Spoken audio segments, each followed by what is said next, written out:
Thinking Aloud. Conversations on the leading edge of knowledge and discovery with psychologist Jeffrey Mishlove.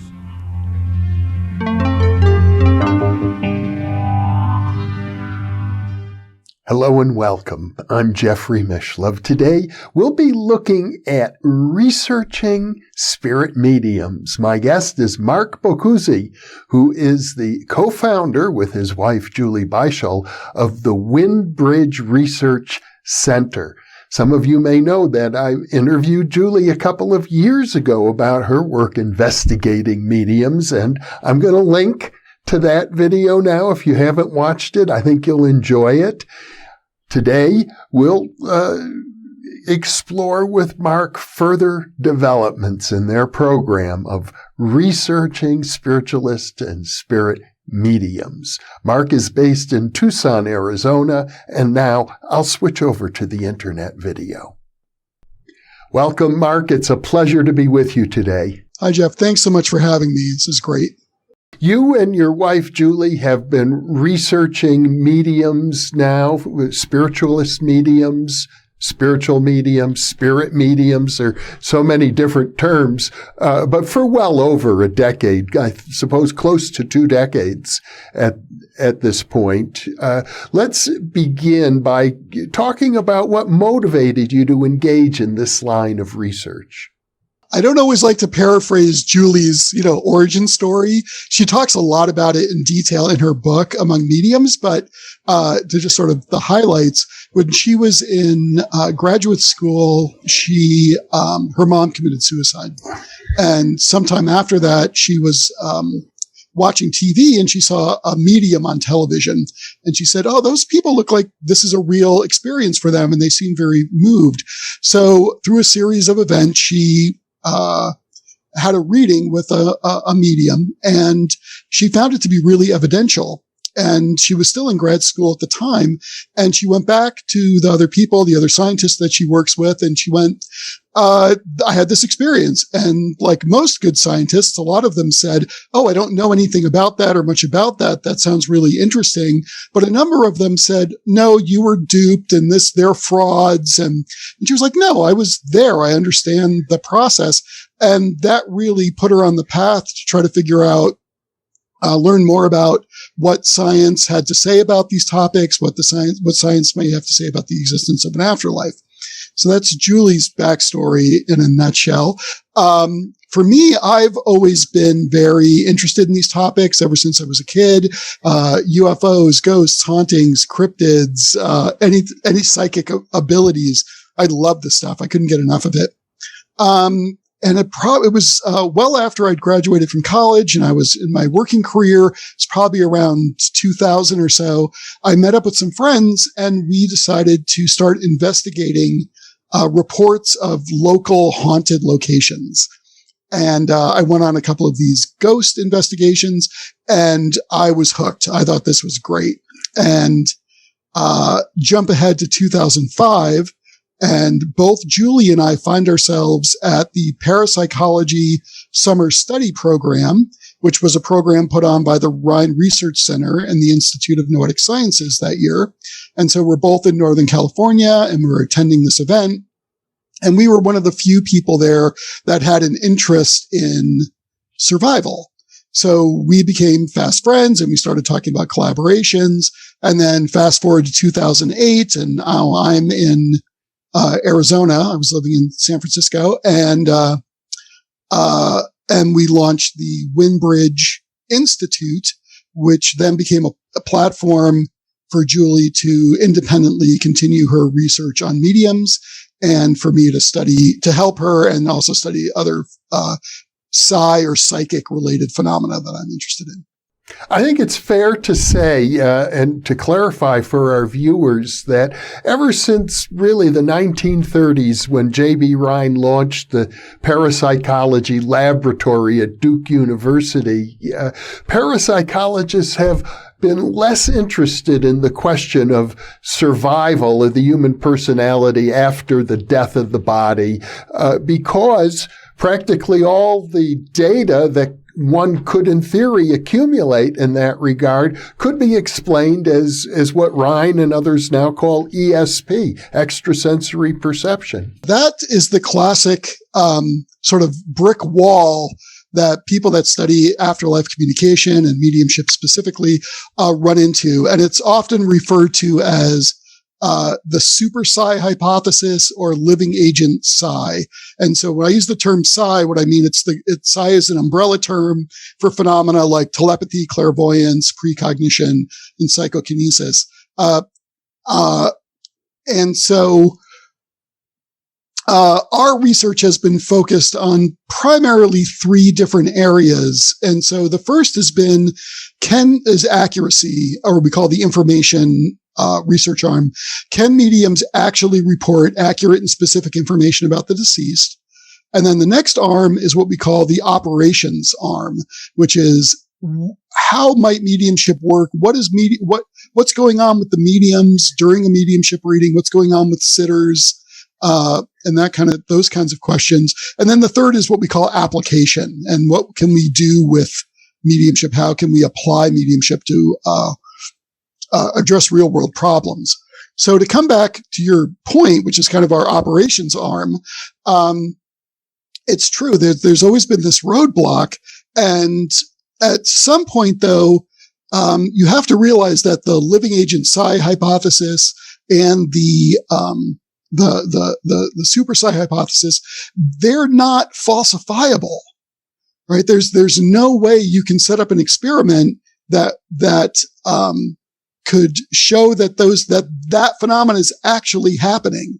What we do know is happening is we have the experiences of sitters, we have the experiences of mediums that indicate that this is an actual phenomena. So to dig into that a little bit more, what we were able to do in our research with modern American secular mediums was to ask them about their experience during mediumship readings. Now, previously, traditional mediums back in Victorian era and earlier would go into full trance. So they couldn't really tell you much about their experience. That's not the case for most American modern secular mediums. And although there are still full trance mediums out there, they're not the group that we study specifically. And so when you ask them about their experience, they can tell the difference between information they're receiving psychically from a living agent or a living and communication from the deceased. And we've explored that through a number of ways, looking at the medium's phenomenology and experience using a number of different protocols compared to like mediumship reading versus control conditions and things like that. So at this point, we're leaning towards the survival hypothesis versus the living agent psi or super psi hypothesis until such time as someone is able to bring forth new data that supports those two alternate hypotheses. Now, you used the term, if I heard you correctly, secular medium. What does that mean, secular, in this context? There are many branches and forms and practices of mediumship. And so some of those are done through a religious context. And so the mediums that we generally work with don't prescribe to any particular dogma or church or organization. So they have their own philosophy, they have their own spirituality, they have their own ideas about it, but there isn't an overarching philosophy or approach to mediumship. Now, I also assume that the types of mediums that you investigate are what have been known as historically as mental mediums. Because I would think if you have a full-blown spirit materialization, that would be pretty good evidence if it could be documented consistently and if it had some sort of stability over time. That would be very good evidence for separating out living agent psi from the survival hypothesis, but it's pretty rare. That's an interesting proposition. So, yes, the answer to your question is yes. We study what are traditionally known as mental mediums, versus full trance mediums or physical mediums, which are mediums that can produce the kind of phenomena that you just mentioned. But it's an interesting question because of these physical phenomena like psychokinesis and other things that we know that living consciousnesses can create. Is physical mediumship really more evidential of survival than just mental mediumship? So, for example, when we talk about the accuracy of mediums, we have a very specific protocol that we use. It's called a test for anomalous information reception, or AIR, and it's a very detailed and controlled process. But the takeaway from that research is, yes, some mediums may in fact be able to, some mediums seem to be able to report under controlled conditions, accurate and specific information about the deceased. But just because they've given us that accurate information, that doesn't give us information about the source. Right? So that's where this phenomenology piece comes in. We have to look at it from a different perspective. I think the same sort of questions apply to physical mediumship as well. So to automatically jump to a physical manifestation of a phenomena in a seance room with a medium equals evidence for survival, I think we need to be careful about that and dissect it a little bit more. I understand that because I've studied psychokinesis, and I realize that we don't know the outer limits of human psychokinetic ability, on the one hand. On the other hand, I'm not aware of any example of psychokinesis that results in a fully formed apparition that can be touched and photographed and will interact with people in real time, expressing the personality of a deceased individual. First off, even in the historical literature, those kinds of phenomena that you're describing seem pretty rare. Yeah. How often did they really happen, and would they happen under modern conditions? Like I've done my best. So I've studied some small aspects of physical mediumship, and my interest is, so let me back up a second. So when we study the phenomena, any of this kind of phenomena, we have two main interests. One, we want to optimize the conditions under which the phenomena can occur. So we want to study the phenomena as it exists, not as how we think it should exist, which I think is a downfall for a lot of researchers that get into this field. But simultaneously, we also want to maximize our experimental controls, right? So we want to make sure that we're actually studying the thing we think we're studying, that we're trying to study. There isn't information leakage. We mitigate things like fraud and bias and things like that. So when I was working with physical mediums, and I just did a little bit of this, my interest was around this fact that many physical mediums require near or total darkness to produce phenomena. And when I was talking to other researchers about this, they were like, well, just sneak a camera in, or just, use an infrared camera and just don't tell them. And my goal in life is not to fool people and trick mediums into performing, miracles or whatever. Like I want to work with those people in a way that's respectful and allows them to do their craft in a way that we can properly document. So my thing was to apply thermal imaging to document this phenomena. And it worked really well. And the cool thing about thermal imaging, unlike active infrared or other kinds of, low light cameras or whatever, is that you don't have to introduce any other energy into the room. Thermal cameras just pick up whatever energy is being generated in the room. And we were able to capture some really nice images. And we showed that thermal imaging would be a cool way, or a potentially really beneficial way, to study physical mediums. There's also been other work along these lines with very low light, they're called starlight cameras that work with very, very low intensity light, and they've had some interesting results there. So my point is that physical mediumship can be explored in ways that I think a lot of people aren't taking advantage of, and I think it would be really interesting and important to try to answer some of those questions that you bring up about the nature of that phenomena, being able to document that phenomena, and the relationship between that phenomena and survival. So it would seem from what you're telling me that with both physical mediums and mental mediums, they are able at the phenomenological level to distinguish between their own psychic functioning and some sort of communication they have with the spirits of the deceased. I'm definitely saying that about mental mediums. We have never studied physical mediums, the phenomenology of physical mediumship. So, and I don't know anyone who has. It would be fascinating to do that. My experience is that physical mediumship, at least here in the US, isn't as prominent as mental mediums.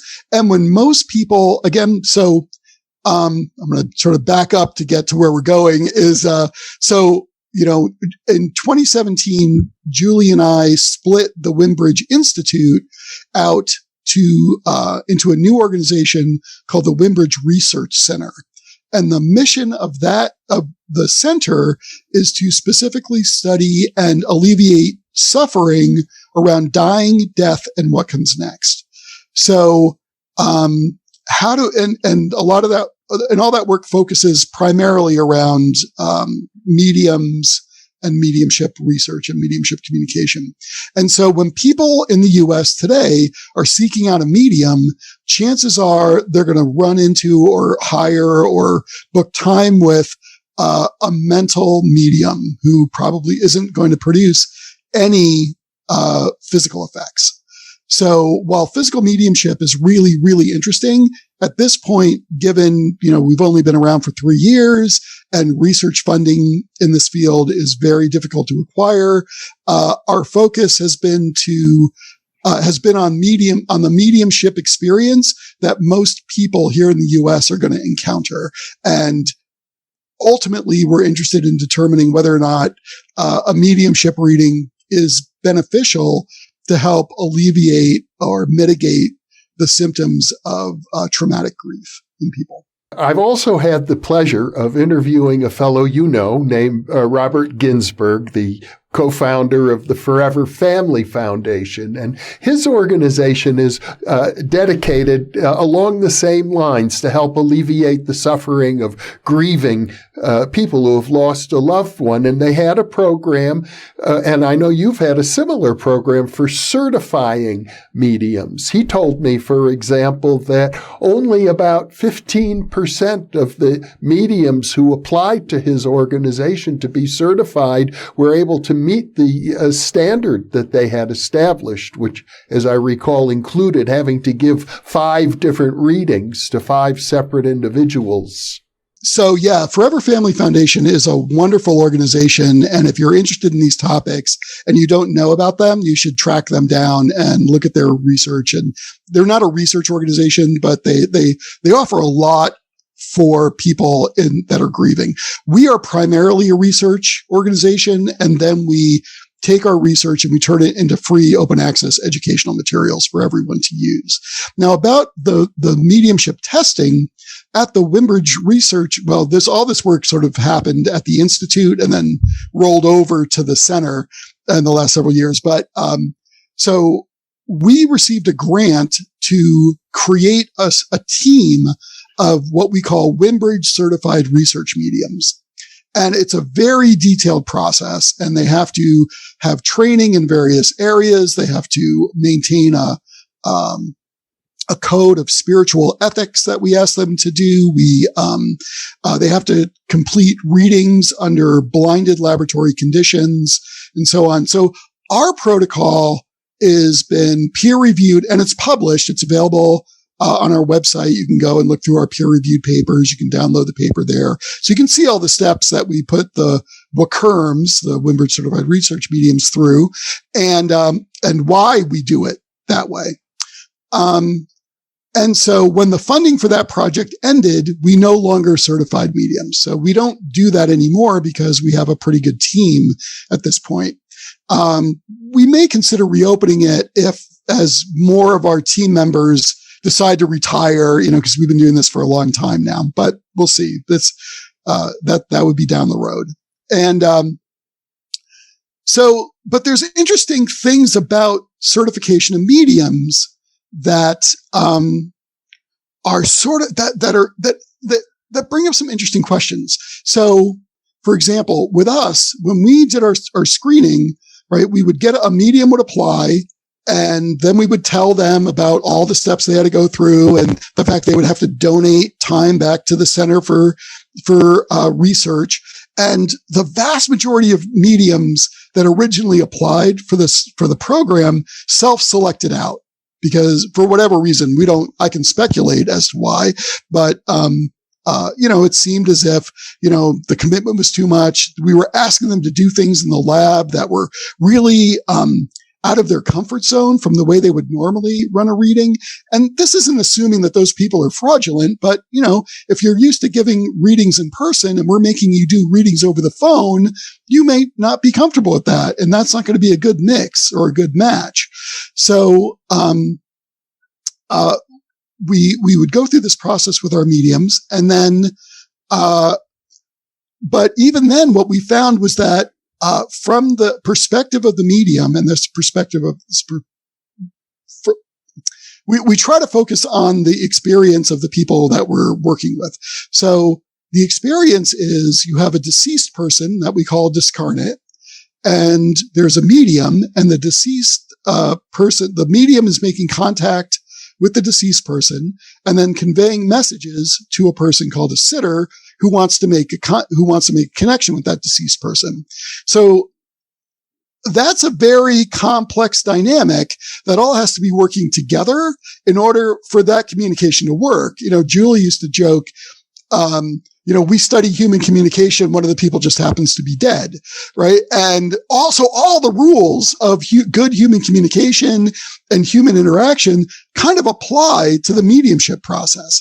And so if there's a sitter that isn't following directions or there isn't a connection that the medium can make with this particular discarnate, that doesn't mean that medium is a bad medium. It just means that combination of things on that particular day didn't work out. And since we had a bunch of mediums that we had to go through, we couldn't just continually test every single medium with a new sitter group, right? We were like, you got a chance, and then we're moving on. And so, but that doesn't mean that medium is bad, right? It just means that it didn't work for our test on that day. And so I'm really hesitant about this certification of mediumship thing because it may be blocking good mediums out of a process. The other thing too is that it's not possible. I don't care how many organizations are out there. It's simply not possible to certify every single medium that wants to be certified or would do well on the test. So again, you're setting up this weird dynamic in the world where you were lucky and you could afford it and you could, you got a good sitter group and a good discarnate group on a particular day. So therefore you got the certification. And that feels really unfair to me.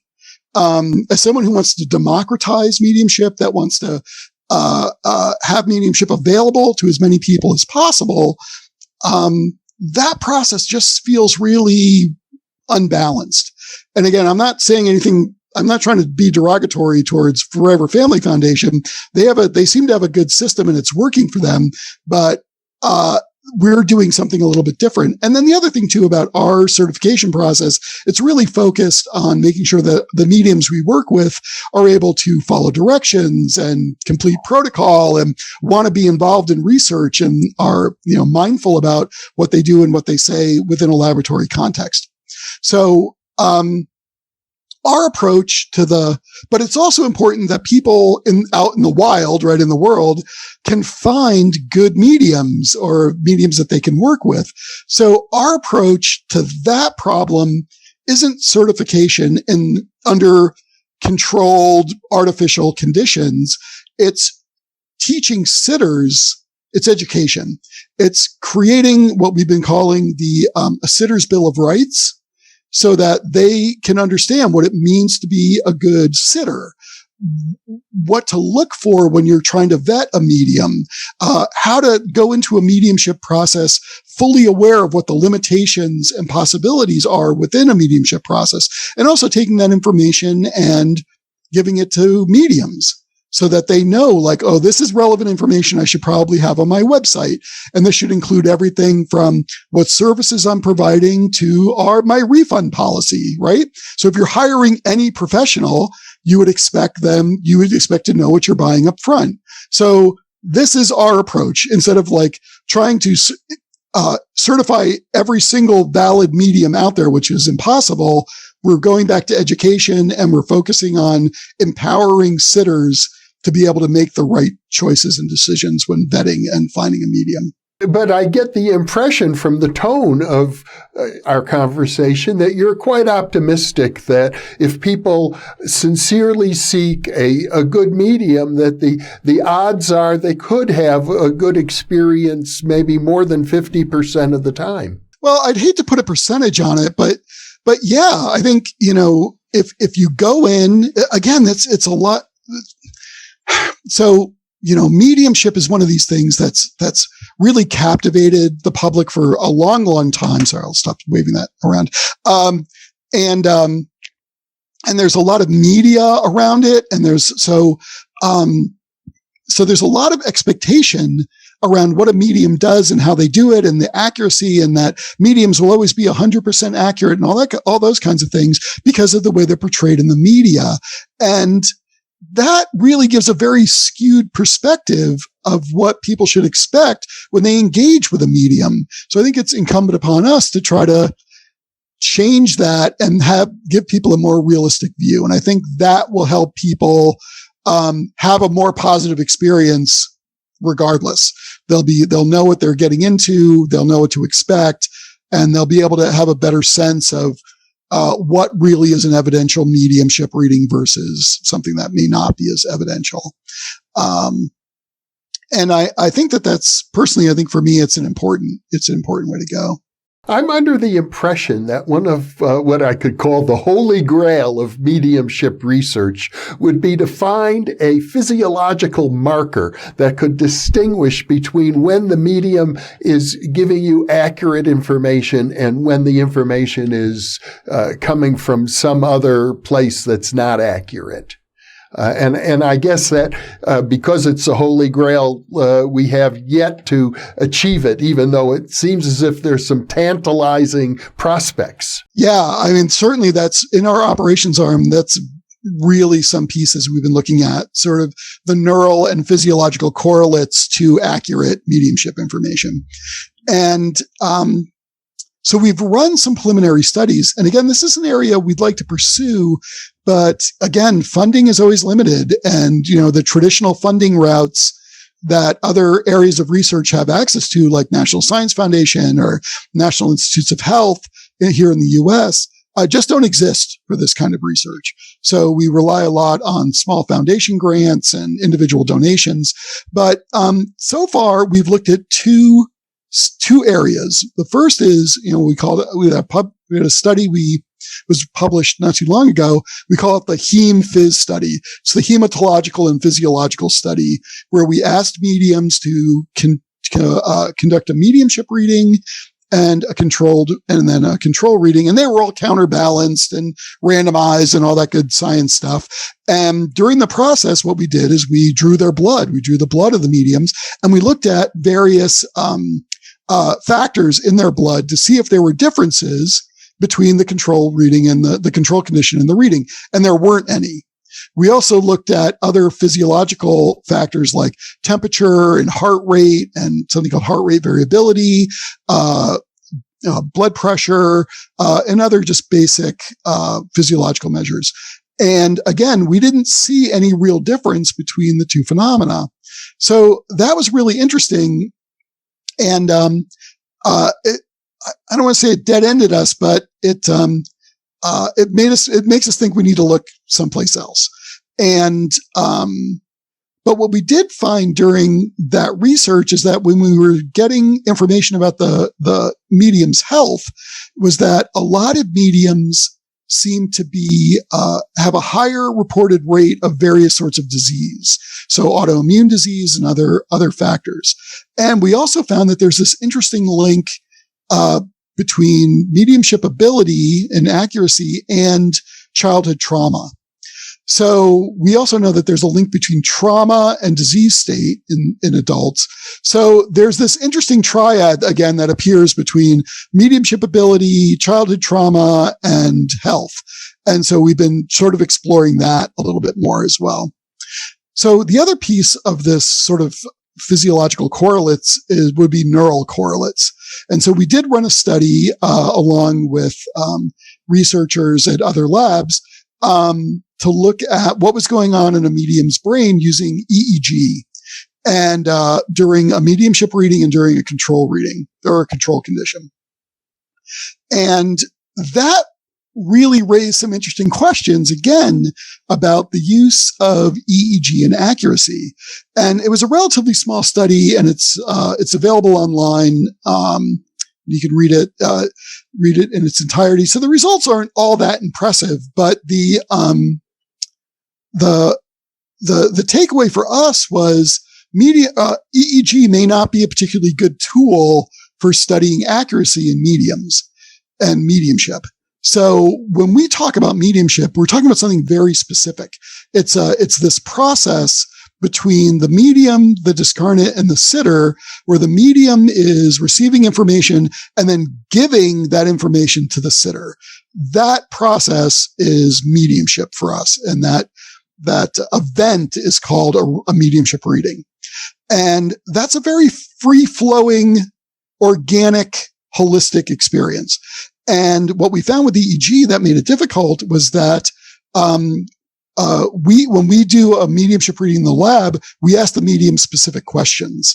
So we would ask the medium a question, and then the medium would have to download or get the information. And when she would normally just speak it, she had to stop for a period of time so we could collect what we call clean EEG data. And then she could start talking, because the process of talking creates electrical artifacts in the muscles in your face that would upset or disrupt or block or the EEG signals. So they would override any good data we could get. So in talking to the mediums afterwards, we found that breaking that flow of consciousness was really difficult for them and presented some problems. So when it comes to accuracy, we're very cautious about using EEG as a tool, but EEG could be used to look at other aspects of mediumship. So one of the other protocols we had in this particular study was we not only asked them to do a mediumship reading, but we also tested what we looked at was perception, fabrication, and recollection. And what we found was that mediumship looked different in their brains than those other states.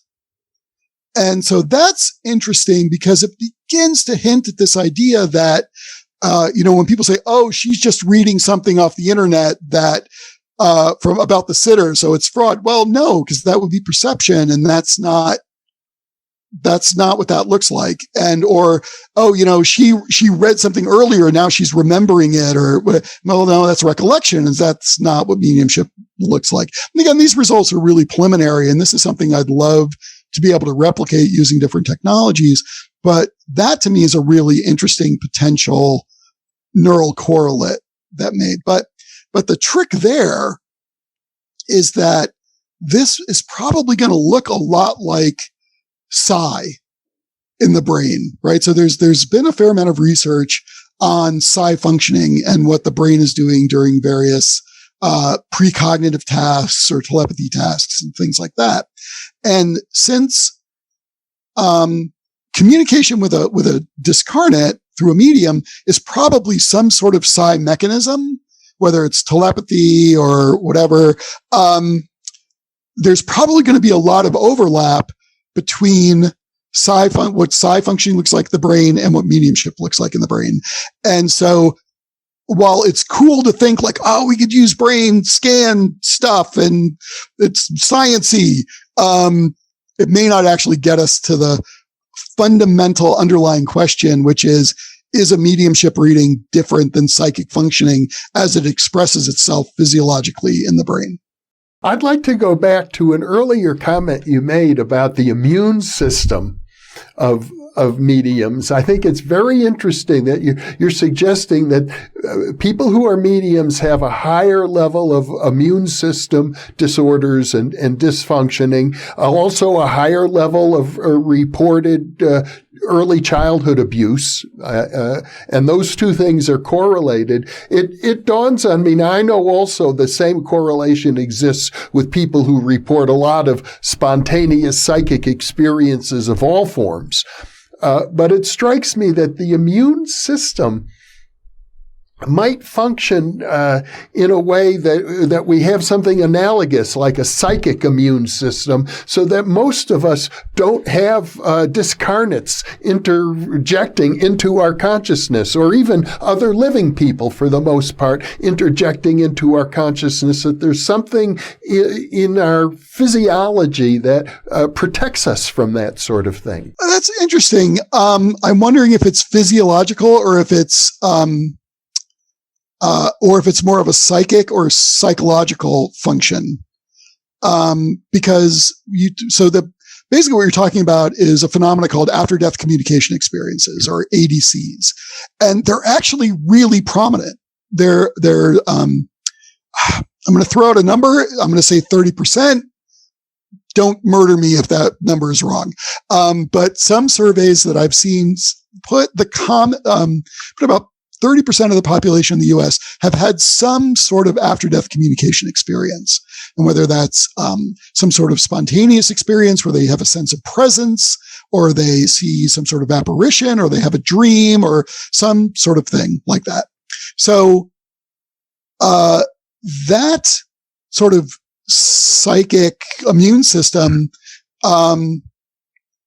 may exist, but I don't know. It's an interesting idea. It's something we've studied specifically, but I think these phenomena are pretty common, and they're probably more common than we would think they are, because, I talk to a lot of people, and like someone will say, "Oh yeah, I did a thing and I thought maybe it was a message from my dead mom, but then I looked online and they said, no, messages from your dead mom are impossible because that doesn't fit the materialistic scientific paradigm that we all work under. So I rejected it as just fanciful imagination or wishful thinking or whatever." Right? So is it cultural? Is it psychological? Is it physiological? Is it some non-local I feel a little awkward using these terms like this, but is it some sort of non-local psychic protection bubble that's created around it? I don't know. It's an interesting question. Well, one of the areas that you have looked at is the question of whether people who are grieving are actually helped through the grieving process when they visit mediums. Again, that comes back to our application arm, and it's sort of all this stuff from my perspective, all this other research that we do really is funneling towards that endpoint.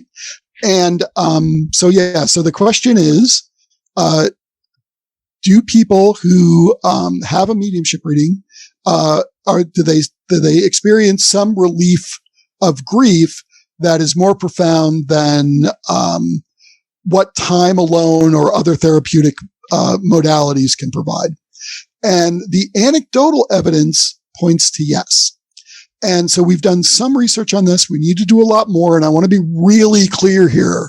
If you're suffering from traumatic grief, if you're experiencing strong emotions around the loss of a loved one, I'm not saying you should immediately go out and get a mediumship reading. That's something that needs to be done very cautiously and very carefully. And we even recommend including a licensed mental health professional in the loop to help people integrate those experiences. But so talk to your healthcare provider and just be really cautious, because the research here is still very nascent. We're still at the very beginning of this. So, but based on preliminary data, based on self-reports, based on other things we've looked at, this could be an interesting model this combination of having a healthcare provider and a mediumship reading together could really be a beneficial pathway for people who are suffering from traumatic grief. I know when I spoke to Robert Ginsburg about it from the Forever Family Foundation, he seemed to feel that the important aspect of the reading is the evidence, that you want some evidence that your loved one has really survived. And then secondarily, although it's very powerful, is the emotional connection that occurs, knowing that you can possibly complete incomplete communication, or also understanding that there's a bond of love between you and the deceased person that still exists. So there's a number of things there that are really interesting. So the first bit is when mediums provide a mediumship reading, it basically contains 3 sections. So the first is establishing the connection with the target discarnate by providing accurate information and a description of the discarnate that the sitter can relate to, so they know that they're in communication.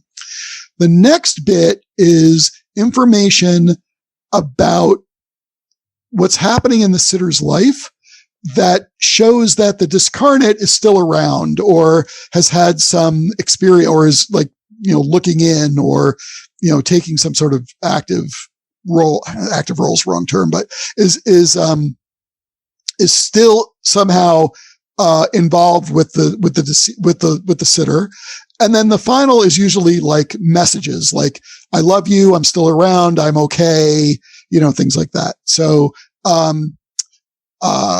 it's me, I'm here, and I love you, right? So that's the thing. So with that in mind, a model of grief has developed, and this has been developed outside of mediumship, is what's called continuing bonds. And the idea is that the relationship between you and your deceased person still exists. It's just changed. And for some people, a mediumship reading can be the catalyst that helps them realize that relationship, while different, is still around. And so this continuing bonds model is something that we've been looking at, and if people are interested, they should dig into that a little bit more. But yeah, so this idea that the relationship is still there, it's just transformed into something else. And it's not going to manifest itself in the same way that it did when you were alive, right? You're not going to be able to pick up the phone and have a conversation with this person, but it doesn't mean you can't reach out to that person. And it doesn't mean that there may be ways through these various types of after-death communication experiences that the deceased person might reach back and contact and give you information and confirmation as well. I think it's fair to say that most mediums are really not trained as grief counselors. I would say that that's probably true. We do provide in our certification process or we do have them do some very basic sort of introduction to grief sort of reading and discussion. But yeah, I think that most, I hate to talk in broad sweeping terms because I haven't run a study on it, right? I haven't been like, how many mediums are certified grief counselors? I don't know the answer to that question, but, intuitively, I'm going to say that's probably true. And I think that it's interesting, although there are reports of mediums who are grief counselors or have had grief training specifically, and they do try to integrate that into their process. And that's an interesting model. But right now I feel, since the research on this is so new, that, having mediums that are really good, focusing on the things that they're really good at, and then having trained healthcare professionals that understand what a mediumship reading is. And we've done some work. We've written some papers on this as well. And we have some instruments for healthcare providers, that let them sort of integrate the discussion of afterlife topics into the therapeutic setting. At the moment, that seems like sort of the safest and most powerful combination of things to get people in a productive, healthy, again, safe process from from grieving to, I don't use the word acceptance, but to forming this continuing bonds relationship. Mark, before we close, I wonder if you have any thoughts about the future direction of the work that you're taking. What would be your goal? What would you really like to be able to nail down? Doing more research around this grief piece, I think, is critical. So being able to secure the funding and the resources to answer that question in a really meaningful way would be really important. But it's a difficult question to answer, and it will take time and money and staff and people. Some of the other questions that we get, and we've worked on some of this research, and we haven't published, although we presented on it, is one of the questions that we get most often is, what's the afterlife like? So is there a way we can answer that question empirically? And we've started down this road with a couple of different kinds of research programs or studies to look at it. And the answer is maybe, but it doesn't involve the use of mediums. And I'm going to leave that as a cliffhanger. And then the other sorts of things we're really interested in is further developing the Sitter Bill of Rights. And one of the really big questions is, can mediumship actually be taught? And who are the best candidates to be taught mediumship, and what are the best processes? And then again, back to this grief piece, what do the sitters look like? Who are the people that would benefit most from a mediumship reading? What's the ideal sort of sitter, physiology, psychology, burden, those kinds of things. So there are some really still interesting questions out there to be answered. And again, since we don't have access to the traditional funding that a lot of other research organizations have, it's very slow going, and we need financial support in order to make this stuff happen.